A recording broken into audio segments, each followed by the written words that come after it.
আসলে কিভাবে খুব চমৎকার এবং ইউনিক ডিজাইনের একটা প্রোফাইল পিক মেক করতে পারি। তো এটা আমরা একদম সহজে দেখবো, একদম ক্যানভাতে একদম সহজে আপনি মন মতো চাইলে রেশিও ঠিক করে আপনি করতে পারেন।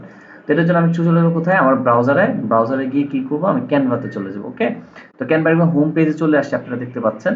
হোম পেজে আসার পর যেটা করবেন, আমার কোনো সাইজ নেওয়ার দরকার নেই, আমি যেভাবে দেখাচ্ছি একদম সেম, মোবাইল দিয়েও সেম ভাবে করতে পারবেন। তো একবারে কি করবেন, এখানে লিখে সার্চ করবেন, কি করে লিখবেন, কি লিখে সার্চ করবেন বলেন তো, সোশ্যাল মিডিয়া। ওকে, এখানে সোশ্যাল মিডিয়া লিখে সার্চ করে চলে আসবে। তো সোশ্যাল মিডিয়ার যে ডিজাইন বা যেই ইয়াটা দরকার, মাপটা দরকার, আমরা সেই মাপটা নিব, ডিজাইন নিব না। ওকে, তো আমি এটা লিখে সার্চ করার সাথে সাথে কি হবে, আমার কাছে অনেকগুলো টেমপ্লেট দিবে সোশ্যাল মিডিয়া, এখানে চলে আসবে। Just a minute. ওকে, তো আমরা কি করলাম, চলে আসলাম এখানে। তো ক্রিয়েট ব্ল্যাঙ্ক, আমরা এটা নিব। ওকে, আশেপাশে তাকাবো না, ক্রিয়েট ব্ল্যাঙ্কে ক্লিক করব। তো আমার সামনে একদম সাদা পাতা একটা ব্ল্যাঙ্ক দিবে ডিজাইন করার জন্য, আমার মন মতো যেন এখানে ডিজাইন করতে পারি। তো এই যে সাদা পিস, আমার একটা পিক দিল। তো এটার ভিতরে আমি কি করব, কালারটা চেঞ্জ করব, আমরা যে কালারটা চাচ্ছিলাম। ক্লিয়ার? তো আমরা কি করলাম, কালারটা নেওয়ার জন্য ফার্স্ট এই যে টেমপ্লেটটা, সে সাদা ইয়াটা, এটা আমাদের ক্লিক করব।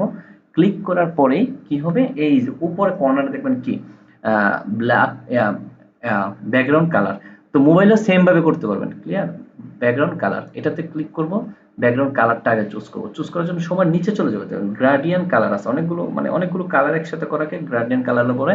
তো গ্রাডিয়ান কালারে ক্লিক করব, যে কোনো একটা কালার নিয়ে নেবেন আপনি আপনার মতো। নেওয়ার পর আপনি কি করুন, উপরে চলে যাবেন। ওকে, এই যে এখানে আবার ক্লিক করবেন কালার ব্যাকগ্রাউন্ডে, আবার কালারে যাবেন। এই যে কালারটা চলে আসছে এখানে। তো এখানে আবার আবার ক্লিক করলে এই নীল কালার যে কালারটা আমি নিছি, সেম কালারটা এখানে আছে উপরে ডকুমেন্ট কালারে। তো এখানে ক্লিক করলেই এই কালারটা এডিট করা যাবে। ঠিক আছে? তো এখানে দেখো অনেক স্টাইলের কালার দিছে আমাকে, আমি চাইলে এরকম করতে পারি, আমি চাইলে এরকম করতে পারি। আমি নিব এই যে এটা মাঝখানে যে কালো, দুই পাশে নীল, এটা নিব। এটা নিয়ে পরে কি করব, যে কালো কালারটার উপরে ক্লিক করব। আমি এটাকে করে দেবো কি, সাদার মতো, হালকা সাদা।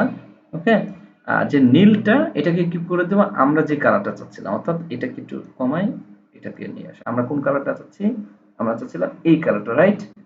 এই সেম কালারটা আমরা যদি একটু ডার্ক রাখি। ওকে, ওকে, তো আমরা চাচ্ছিলাম এই কালারটা। ওকে, এই কালার হয়ে গেছে, আমার কিন্তু কালার নেওয়া হয়ে গেছে। এখন কি নেবো, জাস্ট পিকটা। পিক নেওয়ার জন্য সর্বপ্রথম দেখেন, আপনি যখন প্রফেশনাল কোনো ব্যক্তিদের দেখবেন, সবার প্রফেশনাল ছবিগুলো খুব চমৎকার হয়, একদম সামনে তাকে বোঝা যায়।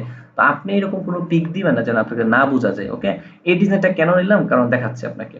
তো আমরা নিব কোথাও যেন আমাকে সরাসরি সুন্দর করে দেখা যায়, এরকম একটা ডিজাইন বা এরকম একটা পিক আমি ছবি নিব। ওকে, তো নেওয়ার জন্য আমি একটু ছবি খুঁজি। ধরো আমার এই পাঞ্জাবি পরা ছবিটা আমি নিব, এখানে নিলাম। নেওয়ার পর আমি ছবিটা একটু মাপ মতো নিয়ে নেই যে আমি কতটুকু নিব, এটা বসাই। কারণ আপনি যখন প্রোফাইল পিক নিবেন না, তখন তো এই সাইড গুলো কেটে যাবে, এটা গোল্ড রাউন্ডে প্রোফাইল পিক হবে। ওকে, প্রোফাইল পিকে যখন আপলোড করবেন, তো এটা নিয়ে টেনশন নেই, আমি যেভাবে করাচ্ছি এভাবে করবেন, একদম সহজ। তো আমরা কি করবো, ব্যাকগ্রাউন্ডটা রিমুভ করতে হবে। এখন এটা প্রো ভার্সন ছাড়া কিন্তু সম্ভব না, তার মানে একটা প্রো নিয়ে নেবেন, খুব কম খরচ লাগে, 100 টাকার মতন লাগবে একটা প্রো, ভালো। তো এটা নিয়ে নেবেন, এটাতে ক্লিক করার পর দেখবেন ফটো, এডিট ইমেজে ক্লিক করবেন। এডিট ইমেজে ক্লিক করার সাথে সাথে দেখবেন কি বিজি রিমুভার চলে আসবে। তো বিজি রিমুভারে ক্লিক করবেন। বিজি রিমুভ করে ক্লিক করলে কি হবে, আপনার ব্যাকগ্রাউন্ডটা কিন্তু রিমুভ হয়ে যাবে চমৎকার ভাবে, দেখছেন? ওয়ান ক্লিকেই ব্যাকগ্রাউন্ড, এবং আপনার রেশিওটা কিন্তু খুব সুন্দর থাকবে। তো এই যে আমার ব্যাকগ্রাউন্ড রিমুভ হয়ে গেছে, আমি যদি ছবিটাকে আরেকটু বড় করতে চাই, আমি আমার মতন করে বড় করে নিলাম যতটুকু আমার দরকার, এবং ব্যাকগ্রাউন্ডটা কিন্তু খুব সুন্দর করে রিমুভ হয়েছে, তাই না? এখন আমার তো প্রোফাইল পিক, আমার চেহারাটা ভালো করে দেখা গেলেই হবে, আর কিছু লাগবে না। তো এটা হয়েছে। তো এখন শেয়ার, এই যে শেয়ার অপশনে ক্লিক করলে কি হবে, এটা ডাউনলোড করার অপশন দিবে আমাকে। নিচে চলে যাবে যে ডাউনলোড, এটাতে ক্লিক করব। আমি কি করব, এই সাইজ এটা একটু বাড়িয়ে নিব। এটা বাড়িয়ে নিলে কি হবে, যে আপনার যে ছবির রেশিও কোয়ালিটি এটা খুব স্ট্যান্ডার্ড থাকবে। আর এটা আপনি প্রো ছাড়া বাড়ানো সম্ভব না, প্রো যদি না নেন তাহলে কি হবে, এটা এই কম অবস্থায় থাকবে। তো প্রো নিলে আপনি চাইলে একটু রেশিওটা ভালো করে নিতে পারেন, যে ডাউনলোড করলে যেন না ফেটে যায়। ওকে, তো আমি কি করলাম, ডাউনলোড অপশনে ক্লিক করলাম। আপনাদের সামনেই আমি পুরো ডিজাইনটা করলাম একদম এক ক্লিকে। ডাউনলোড অপশনে ক্লিক করার পর যেটা হয়েছে, দেখেন আমি ফেসবুকে যাই, দেখা যায় ফেসবুকের ছবিটা আপলোড করি, দেখেন কত সুন্দর দেখাচ্ছে। আমি আমার ফেসবুক প্রোফাইলে চলে আসলাম, এখানে ফেসবুক লিখে সার্চ করলাম। ওকে, এই যে মুফাজ্জল হোসেন, আমার আইডিতে চলে যায়। আমি এই ছবিটি একটু আপনাদের দেখাই যে আসলে ছবিটা কত সুন্দর করে আপলোড করা যায়। তো এখানে ক্লিক করলাম, আপলোড ফটোতে ক্লিক করলাম। আপলোড ফটোতে ক্লিক করার পর আমার দেখেন এখানে এই যে ইমেজটা ডাউনলোড করছে এটা নিয়ে আসলাম। ওকে, তো দেখেন মানে ইমেজটা হয়তো বা একটু লম্বা হয়েছে, কিন্তু প্রোফাইল পিকচার আপলোড করে কত সুন্দর চমৎকার দেখাচ্ছে, তাই না? দেখেন আমি চাইলে বড় ছোট করতে পারবো, আমি আমার সাইজ রেশিও অনুযায়ী আমি এটাকে করে নিতে পারবো। ওকে, বাকি তো কেটে গেছে, আপনি চাইলে এরকম ভাবেও আমি চাইলে করতে পারি। আমি চাইলে একটু ছোট দিই, টাপটাপটার মতন করে একটু সুন্দর যেন দেখা যায়। ওকে, এটাই দেই। এভাবে দিয়ে কি করবেন, এই যে সেভ অপশনে ক্লিক করলে আপনার প্রোফাইল পিকচারটা এই যে রাউন্ডটা দেখাচ্ছে এরকম দেখাবে। ওকে, তার মানে খুব সহজে একদম স্ট্যান্ডার্ড লেভেল একটা প্রোফাইল পিকচার কিভাবে ডিজাইন করতে হয় আমরা এই ভিডিওটা দেখে কালকের ভিতরে করে ফেলবো। ওকে, আজকের ভিতরে করে ফেলবো।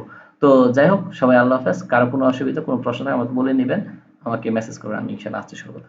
আল্লাহ হাফেজ, আসসালামু আলাইকুম।